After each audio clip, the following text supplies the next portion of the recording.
ابو جہل کے بعد قریش کا سردار ابو سفیان کو بنایا گیا۔ یہ بنو امیہ سے تھے۔ اس طرح بنو امیہ کے وقار میں اضافہ ہو گیا۔ جمادی الاولیٰ 3 ہجری میں قریش نے اپنا ایک قافلہ عراق کے راستے ملک شام بھیجا۔ یہ راستہ نجد سے ہو کر شام جاتا تھا اور مدینے کے قریب سے نہیں گزرتا تھا۔ اس قافلے کی قیادت صفوان بن امیہ کر رہا تھا۔ رسول اللہ صلی اللہ علیہ وسلم کو اس کا علم ہو گیا۔ آپ نے سیدنا زید بن حارثہ رضی اللہ عنہ کی کمان میں 200 سواروں کا ایک دستہ بھیج دیا۔ قریش کا قافلہ نجد میں قردہ نامی ایک چشمے پر پڑاؤ ڈال رہا تھا کہ سیدنا زید رضی اللہ عنہ نے اس پر حملہ کر دیا۔ نتیجہ یہ ہوا کہ پورا قافلہ ان کے قبضے میں آ گیا۔ البتہ اس میں جتنے آدمی تھے سب نکل بھاگے۔ صرف قافلے کا رہنما فرات بن حیان گرفتار ہو سکا۔ اس نے اسلام قبول کر لیا۔ مال غنیمت کی مقدار 1,00,000 درہم تھی اور غزوہ بدر کے بعد قریش کے لیے یہ سب سے زیادہ تکلیف دہ مار تھی۔ غزوہ بدر کے بعد غزوات کے سلسلے میں تیزی آ گئی۔ 3 ہجری میں غزوہ بحران، غزوہ غطفان، غزوہ حمیر الاسد اور غزوہ احد اس سال کامیابی سے لڑے گئے۔ البتہ غزوہ احد واحد غزوہ ہے جس میں مسلمانوں کو بہت تکلیف دہ صورتحال کا سامنا کرنا پڑا۔ اپنی ایک غلطی کی وجہ سے وقتی طور پر شکست کا منہ دیکھنا پڑا۔ بدر میں ذلت آمیز شکست اور قریش کے بڑے بڑے سرداروں کے قتل کے بعد مکہ معظمہ کے ہر گھر میں کوہرام مچ گیا۔ اب قریش کے سردار ابو سفیان تھے۔ ان کی یہ ذمہ داری تھی کہ وہ غزوہ بدر کے مقتولین کا انتقام لیں۔ چنانچہ مشرکین نے بدر سے واپسی پر منت مانی کہ وہ جب تک مسلمانوں سے بدر کا انتقام نہیں لیں گے غسل جنابت نہیں کریں گے۔ ایک روز ابو جہل کا بیٹا اکرمہ مقتولین کے رشتہ داروں کو ساتھ لے کر ابو سفیان کے پاس گیا اور کہا، محمد نے ہماری قوم کو فنا کر دیا ہے۔ اب ہم نے تہیہ کر لیا ہے کہ مسلمانوں کا نام صفحہ ہستی سے حرف غلط کی طرح مٹا کر دم لیں گے۔ اس طرح قریش کے شعلہ فشاں شاعروں نے انتقام کی آگ کو خوب ہوا دی۔ اس طرح سارا عرب گویا آتش فشاں بن گیا۔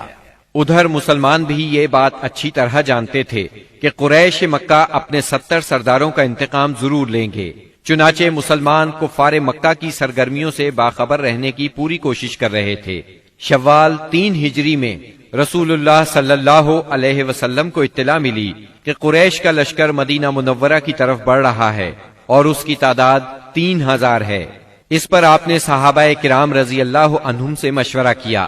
اکثر مہاجرین اور تجربہ کار صحابہ نے مشورہ دیا کہ خواتین کو ایک محلے میں جمع کر دیا جائے اور شہر کے اندر رہ کر مقابلہ کیا جائے۔ عبداللہ بن ابی منافق نے بھی یہی رائے دی، لیکن نوجوان صحابہ کے ایک گروہ نے اس بات پر اصرار کیا کہ شہر سے نکل کر دشمن کا مقابلہ کیا جائے۔ دراصل یہ نوجوان صحابہ کم عمر ہونے کی وجہ سے غزوہ بدر میں شرکت نہیں کر سکے تھے، اس لیے ان پر جوش طاری تھا۔ نبی اکرم صلی اللہ علیہ وسلم گھر تشریف لائے اور زرہ پہن کر باہر تشریف لے گئے۔ اب لوگوں کو ندامت محسوس ہوئی کہ کیوں شہر سے باہر جا کر لڑنے کا مشورہ دیا۔ چنانچہ انہوں نے کہا، اگر آپ پسند فرمائیں تو شہر میں رہ کر دشمن سے مقابلہ کیا جائے۔ جواب میں آپ نے فرمایا، رسول کو زیبا نہیں کہ ہتھیار پہن کر بغیر قتال کے اتار دے۔ چنانچہ آپ 1000 کا لشکر لے کر مدینہ منورہ سے نکلے۔ اس کے بعد نبی صلی اللہ علیہ وسلم نے لشکر کو 3 حصوں میں تقسیم کیا۔ مہاجرین کا دستہ، اس کا پرچم سیدنا مصعب بن عمیر رضی اللہ عنہ کو عطا کیا۔ قبیلہ اوس کا دستہ، اس کا علم اسید بن حزیر رضی اللہ عنہ کو عطا فرمایا۔ تیسرا قبیلہ خزرج کا دستہ، اس کا علم حباب بن منذر رضی اللہ عنہ کو عطا فرمایا۔ پورا لشکر 1000 مردان جنگی پر مشتمل تھا، جن میں 100 زرہ پوش اور 50 شاہ سوار تھے۔ سیدنا ابن ام مکتوم رضی اللہ عنہ کو اس کام پر مقرر فرمایا کہ وہ مدینے کے اندر رہ جانے والے لوگوں کو نماز پڑھائیں گے۔ اس کے بعد کوچ کا اعلان فرمایا اور لشکر نے شمال کا رخ کیا۔ سیدنا سعد بن معاذ اور سعد بن عبادہ رضی اللہ عنہما زرہ پہنے نبی صلی اللہ علیہ وسلم کے آگے آگے چل رہے تھے۔ رات احد اور مدینے کے درمیان بسر کی۔ طلوع فجر سے کچھ پہلے آپ پھر چل پڑے اور مقام شوط پہنچ کر نماز فجر ادا کی۔ اسی جگہ سے عبداللہ بن ابی منافق اپنے 300 ساتھیوں کے ساتھ الگ ہو گیا۔ اس نے یہ کہتے ہوئے مدینہ منورہ کا رخ کیا، آپ نے ہماری رائے کو کوئی اہمیت نہیں دی، اس لیے ہم واپس جاتے ہیں۔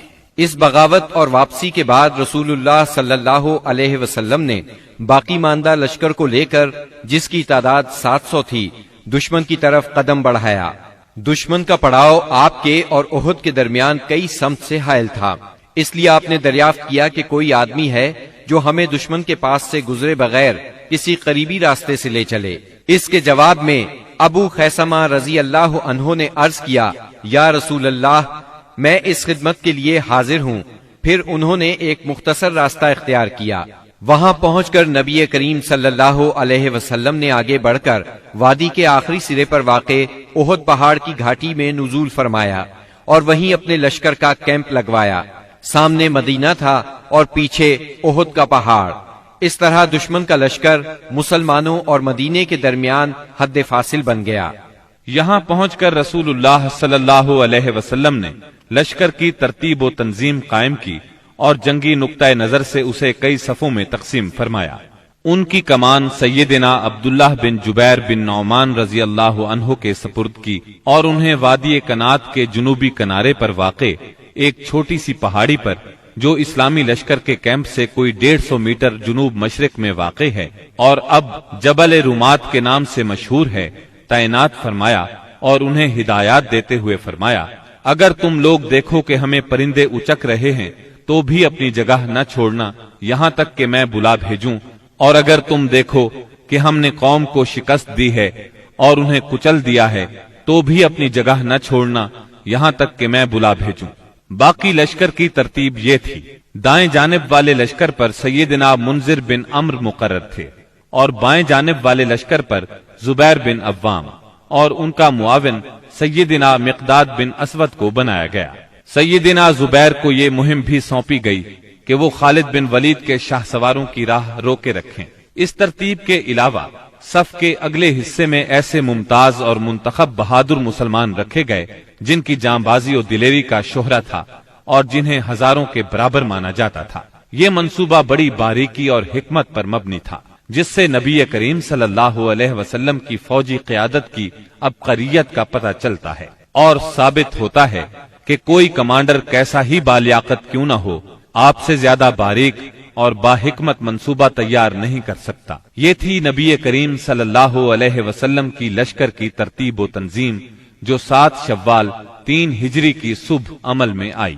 ادھر مشرکین نے بھی صف بندی ہی کے اصول پر اپنے لشکر کو منظم کیا تھا۔ ان کا سپہ سالار ابو سفیان تھا، جس نے قلب لشکر میں اپنا مرکز بنایا تھا۔ دائیں جانب خالد بن ولید سالار تھے، جو ابھی مشرک تھے، اور بائیں جانب کا سالار اکرمہ بن ابو جہل تھا۔ پیدل فوج کی کمان صفوان بن امیہ کے پاس تھی اور تیر اندازوں پر عبداللہ بن ربیہ مقرر ہوئے۔ جھنڈا بنو عبد الدار کی ایک چھوٹی سی جماعت کے ہاتھ میں تھا۔ اس کے بعد دونوں فریق آمنے سامنے اور قریب آ گئے اور لڑائی کا مرحلہ شروع ہو گیا۔ جنگ کے پہلے مرحلے کی ابتدا مشرکین کے علمبردار طلحہ بن ابی طلحہ سے ہوئی۔ اس نے مسلمانوں کو للکارا۔ اس کی للکار سن کر سیدنا زبیر رضی اللہ عنہ فوراً صف سے نکل کر آگے آئے، اس کے مقابل ہوئے، بڑھ کر ایک بھرپور وار کیا۔ طلحہ فوراً ہی جہنم رسید ہو گیا۔ طلحہ کے گرتے ہی جھنڈا اس کے بھائی عثمان نے اٹھا لیا اور مسلمانوں کو مقابلے کے لیے پکارا۔ اب سیدنا حمزہ رضی اللہ عنہ آگے بڑھے اور عثمان کے کندھے پر اس زور سے تلوار ماری کہ کمر تک اتر گئی۔ اس طرح قریش کے 12 علمبردار یکے بعد دیگرے قتل ہوئے۔ پھر عام لڑائی شروع ہوئی۔ گھمسان کی جنگ چھڑ گئی۔ اس میں مسلمانوں کا پلہ بھاری رہا۔ مشرکین شکست کھا کر بھاگ نکلے۔ انہیں جوش دلانے والی عورتیں بھی بھاگ کھڑی ہوئیں۔ مسلمانوں نے مشرکین کو گھیر لیا، انہیں مارنے لگے، ساتھ ساتھ مال غنیمت لوٹنے لگے۔ ایسے میں درے پر موجود 50 تیر اندازوں سے وہ غلطی ہو گئی جس نے لڑائی کا پانسا پلٹ دیا۔ ہوا یوں کہ نبی اکرم صلی اللہ علیہ وسلم نے ان 50 تیر اندازوں کو یہ ہدایت فرمائی تھی کہ اس درے کو کسی حال میں نہ چھوڑنا، لیکن جب مسلمانوں کو کامیابی ہوئی، کافر بھاگنے لگے اور مسلمان انہیں مارنے کاٹنے کے ساتھ ساتھ مال غنیمت بھی لوٹنے لگے تو انہوں نے بھی درہ چھوڑ دیا اور مال غنیمت لوٹنے کے لیے دوڑ پڑے۔ تیر اندازوں کے سردار سیدنا عبداللہ بن جبیر رضی اللہ عنہ نے انہیں روکنے کی کوشش کی، لیکن وہ مال غنیمت کی طرف متوجہ ہو گئے۔ قریشی فوج میں خالد بن ولید موجود تھے۔ انہیں اللہ نے غضب کی جنگی مہارت عطا کی تھی۔ انہوں نے اپنی مہارت سے فوراً بھانپ لیا کہ موقع بہت اچھا ہے، مسلمانوں پر اس درے کی طرف سے حملہ کر دینا چاہیے۔ چنانچہ انہوں نے اپنے دستے کو ساتھ لیا اور چکر کاٹ کر درے تک پہنچ گئے۔ وہاں سیدنا عبداللہ بن جبیر رضی اللہ عنہ اور ان کے ساتھیوں کو شہید کر کے یہ لوگ پیچھے کی طرف سے مسلمانوں پر ٹوٹ پڑے۔ اس طرح مسلمان دونوں طرف سے گھیرے میں آ گئے۔ اس طرح 700 مسلمانوں کی فوج اچانک 3000 کے نرغے میں آ گئی۔ زبردست جنگ ہوئی، 70 صحابہ شہید ہو گئے، مسلمان منتشر ہو کر رہ گئے۔ اسلامی فوج کے علم بردار سیدنا مصعب بن عمیر رضی اللہ عنہ کی شکل و صورت رسول اللہ صلی اللہ علیہ وسلم سے بہت ملتی جلتی تھی۔ وہ شہید ہو گئے تو بعض لوگوں نے سمجھا رسول اللہ صلی اللہ علیہ وسلم شہید ہو گئے۔ اس خبر سے اسلامی فوج بد دل ہو گئی، ان میں سراسیمگی پھیل گئی، وہ مایوس ہو گئے۔ بڑے بڑے بہادروں کی طاقت جواب دے گئی۔ کچھ دیر بعد اتفاق سے کعب بن مالک رضی اللہ عنہ نے رسول اللہ صلی اللہ علیہ وسلم کو دیکھ لیا۔ وہ بلند آواز سے پکارے، مسلمانوں، رسول اللہ صلی اللہ علیہ وسلم زندہ ہے۔ مسلمان اس طرف لپکے اور آپ کو حلقے میں لے لیا۔ لڑائی کے دوران میں ایک پتھر آپ صلی اللہ علیہ وسلم کی پیشانی مبارک پر لگا، اس سے زرہ کی 2 کڑیاں آپ کی پیشانی میں دھس گئیں۔ ایک اور پتھر آ کر لگا، اس سے آپ کے 2 دانت شہید ہو گئے۔ مسلمانوں کے پھر پلٹ آنے پر آخر کافروں کو بھاگتے بنی۔ 70 مسلمانوں کی لاشیں خون اور مٹی میں لت پت پڑی تھیں۔ کفار نے انتقام کی آگ کو اس طرح ٹھنڈا کیا کہ ان میں سے اکثر کے ناک اور کان کاٹ لیے۔ آپ کے چچا سیدنا حمزہ رضی اللہ عنہ کی ناش کے بھی ناک کان کاٹ ڈالے گئے۔ سرور کائنات صلی اللہ علیہ وسلم نے چچا کی لاش دیکھی تو آپ دیدہ ہو گئے، تاہم صبر فرمایا۔ قریش مکہ کے لیے دعا فرمائی، اے اللہ میری قوم کو ہدایت فرما کیونکہ وہ مجھے نہیں جانتے۔ اس کے بعد آپ مسلمان زخمیوں اور شہیدوں کی خبر لینے کے لیے میدان میں تشریف لائے۔ بعض لوگ اس وقت تک بعض شہداء کو مدینے کی طرف لے چلے تھے۔ آپ نے انہیں حکم دیا کہ انہیں ان کی شہادت گاہوں میں واپس لایا جائے اور سارے شہداء کو غسل اور نماز جنازہ کے بغیر ان کے کپڑوں ہی میں دفن کیا جائے۔ آپ نے 2 اور 3 شہیدوں کو ایک ہی قبر میں دفن کیا، اور ایسا بھی ہوا کہ 2 شہیدوں کو ایک ہی کپڑے میں دفن کیا گیا۔ درمیان میں اسخر گھاس ڈال دی گئی۔ لحد میں اس شخص کو آگے کیا جسے قرآن زیادہ یاد تھا۔ آپ نے فرمایا، میں ان لوگوں کے بارے میں قیامت کے دن گواہی دوں گا۔ لوگوں نے سیدنا حنظلہ بن ابی عامر رضی اللہ عنہ کی لاش اس حالت میں پائی کہ وہ زمین سے اوپر اٹھی ہوئی تھی اور اس سے پانی ٹپک رہا تھا۔ رحمت دو عالم صلی اللہ علیہ وسلم نے فرمایا، فرشتے انہیں غسل دے رہے ہیں۔ ان کا واقعہ یہ ہے کہ ان کی نئی شادی ہوئی تھی، بیوی کے ساتھ ہی تھے کہ جنگ کی دعوت کانوں میں پڑی۔ وہ بیوی کو چھوڑ کر سیدھے میدان جنگ میں آ گئے، پھر حالت جنابت ہی میں لڑتے ہوئے شہید ہو گئے۔ چنانچہ فرشتوں نے انہیں غسل دیا، اس لیے انہیں غسیل الملائکہ کہا جاتا ہے۔ سیدنا حمزہ رضی اللہ عنہ کو اتنی چھوٹی چادر میں دفنا دیا گیا کہ اگر سر ڈھانکا جاتا تو پاؤں کھل جاتے تھے اور پاؤں ڈھانکے جاتے تو سر کھل جاتا تھا۔ چنانچہ پاؤں پر اذخر گھاس ڈال دی گئی۔ یہی صورتحال سیدنا مصعب بن عمیر رضی اللہ عنہ کے ساتھ پیش آئی۔ شہداء کے دفن اور ان کے لیے دعا کے بعد نبی اکرم صلی اللہ علیہ وسلم اور صحابہ کرام مدینے کی طرف چلے۔ راستے میں کچھ عورتیں ملی جن کے عزیز شہید ہوئے تھے۔ نبی صلی اللہ علیہ وسلم نے انہیں تسلی دی اور ان کے لیے دعا فرمائی۔ بنو دینار کی ایک خاتون آئی جن کے شوہر، بھائی اور باپ شہید ہو گئے تھے۔ جب انہیں ان کے عزیزوں کی شہادت کی خبر دی گئی تو بولی، رسول اللہ صلی اللہ علیہ وسلم کی کیا خبر ہے؟ انہیں بتایا گیا رسول اللہ صلی اللہ علیہ وسلم خیریت سے ہیں۔ وہ بولی میں آپ کو دیکھنا چاہتی ہوں۔ لوگوں نے اشارے سے بتایا۔ جب ان کی نظر آپ پر پڑی تو بولی کل مصیبت بعدک جلل، کہ آپ کے بعد ہر مصیبت ہیچ ہے۔ مدینے پہنچ کر مسلمانوں نے ہنگامی حالت میں رات گزاری۔ جسموں پر زخم ہی زخم تھے، تھکن سے بدن چور چور تھے اور غم و الم کی کیفیت طاری تھی۔ اس کے باوجود وہ مدینے کا پہرا دیتے رہے اور رسول اللہ صلی اللہ علیہ وسلم کی پہرے داری کرتے رہے۔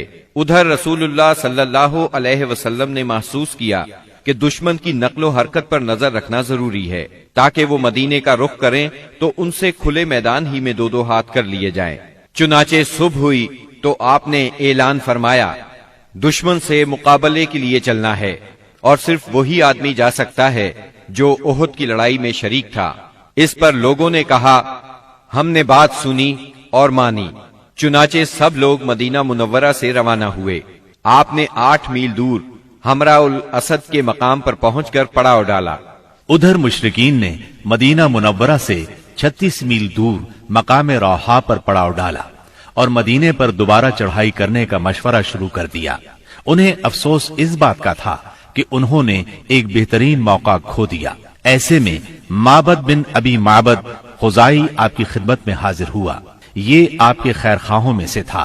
ہمراء الاسد میں آپ کے سامنے پہنچ کر اس نے احد کے واقعے پر تعزیت کی۔ آپ نے اس سے فرمایا تم جا کر ابو سفیان سے ملو اور اس کی حوصلہ شکنی کرو۔ معبد روحا پہنچا۔ اس وقت تک مشرکین مدینے کی طرف پلٹ پڑنے کا فیصلہ کر چکے تھے۔ معبد نے انہیں بری طرح ڈرایا، کہنے لگا محمد ایسی جمعیت لے کر نکلے ہیں کہ میں نے ایسی مثال پہلے نہیں دیکھی۔ وہ سب لوگ تمہارے خلاف غصے سے بھرے ہوئے ہیں، بھڑکے ہوئے ہیں۔ ان پر اس قدر جوش طاری ہے کہ میں نے ایسی مثال پہلے کبھی نہیں دیکھی۔